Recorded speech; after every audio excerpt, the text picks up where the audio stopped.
Ladies and gentlemen, we are back. Welcome to BR Football's breakdown of every single Easter egg and reference in the first episode of the Champions Season 7. Let's get into it. What happens when 800 of the world's most elite footballers and their managers live together under one roof? Players stop being polite and start getting real. This is the Champions. After facing Manchester City, our players stopped being polite and started getting real sad. Yes, my first season was a great success. We won the double. I thought you only got one trophy. What are you talking about? The League Cup and getting rid of Ronaldo. That's two. Oh, now Arsenal qualify for the Champions League? See, I didn't need Messi to win another Champions League. I just needed 7 years, $1 billion, the most prolific striker in the world, and zero FFP accountability. Starting with the taglines, Thibaut Courtois still isn't over Real Madrid's huge loss to Man City in the Champions League semi-finals. Erik ten Hag defends his first season at Man United. Remember at one point fans were talking about winning a quadruple? And referencing his beef with Cristiano, which led to him leaving the club. Pierre-Emerick Aubameyang is annoyed at his former team Arsenal, where he spent 4 years playing Europa League football, who had a great season in 22-23 and qualified for the Champions League again. In reality, Mikel Arteta getting rid of Aubameyang was one of the first steps he made in building a harmonious squad capable of challenging for the Premier League, while Oba had a tough season riding the bench at Chelsea. And then Pep Guardiola explains how he finally broke his personal 12-year curse to win Manchester City's first Champions League title. He got there in the end. Ugh, I am so tired.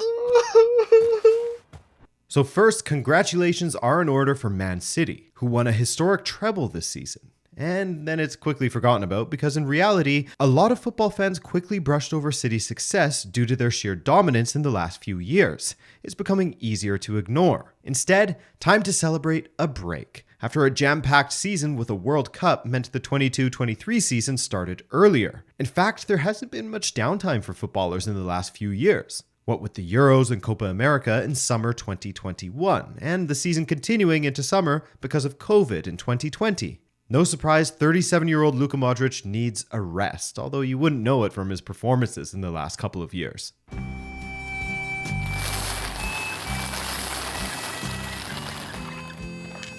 B9.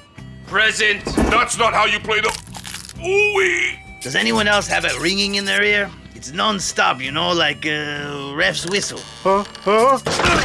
We head to the Senior Players Pavilion, full of some of Europe's veteran players playing bingo. Naturally, Thomas Müller is center of attention, alongside Benzema, Lewandowski, and Oba, who are well into their 30s, and Zlatan and Pepe, who are in their 40s. Kyle Walker has diversified his business portfolio with some Zimmer frames, and we see a poster for the OG Retirement League, MLS. Karim Benzema has a goodbye cake, referencing his move out of Europe to Saudi Arabia, and Zlatan shows his age with a cracked back. Over the other side of the room, Toni Kroos is also thinking about his business portfolio, while we see Edin Dzeko and Olivier Giroud drinking out of mugs that say Milan's finest and Milan's second finest, referencing how Dzeko outshone Giroud as Inter beat Milan in the Champions League semi-finals. Oh, and they're eating Fox-in-the-Box pizza because at their age, both Dzeko and Giroud have the most impact inside the penalty area scoring goals, and, well, not much else.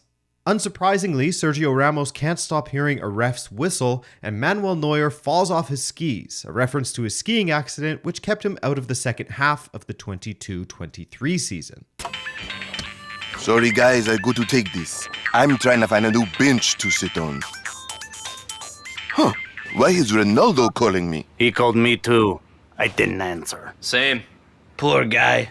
I think he's just lonely and wants to be part of the conversation. Oof, things really have changed since the World Cup. Oba gets a call as he's desperate to move to another bench somewhere, referencing his lack of playing time the last few years. The call is from Cristiano Ronaldo, draped in a Saudi flag and wielding the sword he was given as part of Saudi Founding Day celebrations not long after his move. As we zoom out, we see another poster where Gareth Bale is encouraging everyone who is tired of playing sports to just give up, like he did.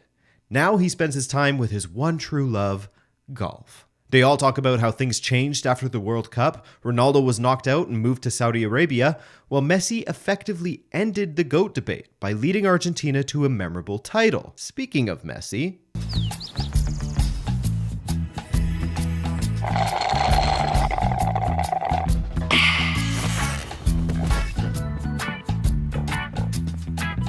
back at the mansion, we get a sneak peek at Messi's new life in the GOAT suite. Now he's won the World Cup, it's all about relaxing for the greatest of all time. In the suite, where everything is gold, by the way, we see his countless trophies with Champions Leagues, La Ligas, Club World Cups, FIFA the Best Player, Golden Boots, and of course, his Ballon d'Ors. And a reference to his clutch celebration against Real Madrid in 2017. We also see the shirts of two legendary players and some people's choice of GOAT, Pelé and Maradona, above a pile of gifts that include the baton of football he was gifted by Argentina and even the Mona Lisa. Basically, Messi is a big deal. I never get tired of this view.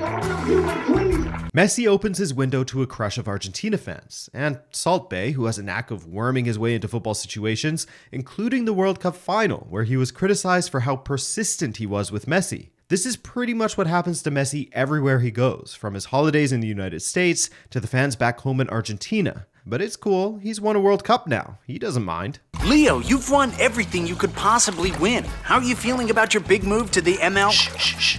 I'm just trying to World Cup and chill. You feel me, bro? Messi's all about chilling now, and even Pelota gets some time off. Messi's so chill, he's not even bothered to talk about his move to Inter Miami, which makes sense considering he said himself he wanted to return to Barcelona. Naturally, Rodrigo de Paul is on lifeguard duty, as before the World Cup, it became a widespread meme that there could never be a picture of Messi in an Argentina camp without de Paul nearby. And of course, Emi Martinez came through with that celebration from the World Cup final. Hey, no hard feelings, right? Aren't these things great? Oh yeah, I take mine everywhere. Me too, I can't sleep without it. Guess who's back? Bump, back again. Yo, Eminem in the house, boy. Wait, where? No, I mean us. MNM. Ugh, even his jokes are flopping. Yo, let me sweat with you guys. I don't think you fit the dress code. Messi, winner of the 2022 World Cup, is chilling with Mbappe, winner of the 2018 World Cup, and life is good. But then Neymar bursts in and tries to recreate PSG's M&M trio that everyone was so keen to see take over the legendary mantle of MSN at Barca. But it didn't happen. And now Neymar feels left out because he never got his hands on the World Cup trophy. Look, guys, can I say something? It's cool you both have World Cups now, but I kind of feel like the odd striker out. So you're saying you're just not as good as we are? Did I? I'm not? Whoop, you said it, not me. Hey, Killian, check this out. It works as a hat. Oh, that is top cool. Let me try.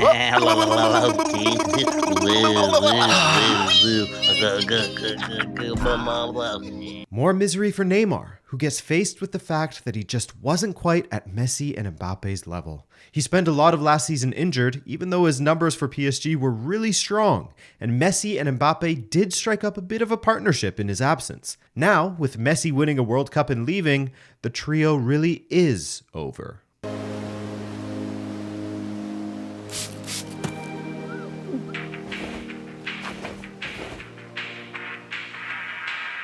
Neymar returns to a familiar spot. This cliff is where he and his entourage came to clear his head when things weren't working out with PSG back in Season 3, Episode 4. This time, he's all alone, wearing a jacket from Season 5, using glass polish to clean his ankle, because, well, given the number of injuries he's had in his career, you could say it's made of glass. He gets a call from Cristiano, with the picture on his phone referencing Ronaldo's tears after Portugal were eliminated by Morocco at the World Cup. Yo? Oh my gosh, Neymar, you picked up. How are you?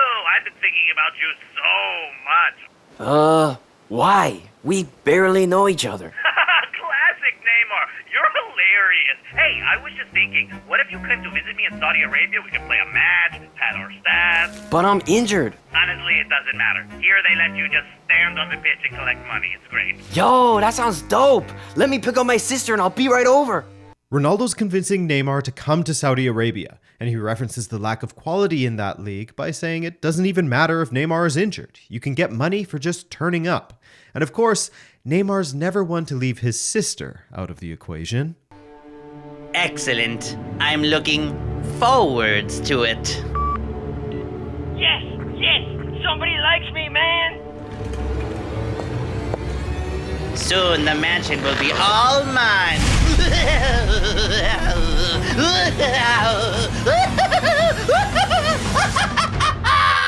We cut to a mysterious figure who moves a Neymar figurine next to a Cristiano Ronaldo figurine, where we can also see a group of aging players. But who is this? The pitch looks sneakily like a chessboard, and they're wearing number 7.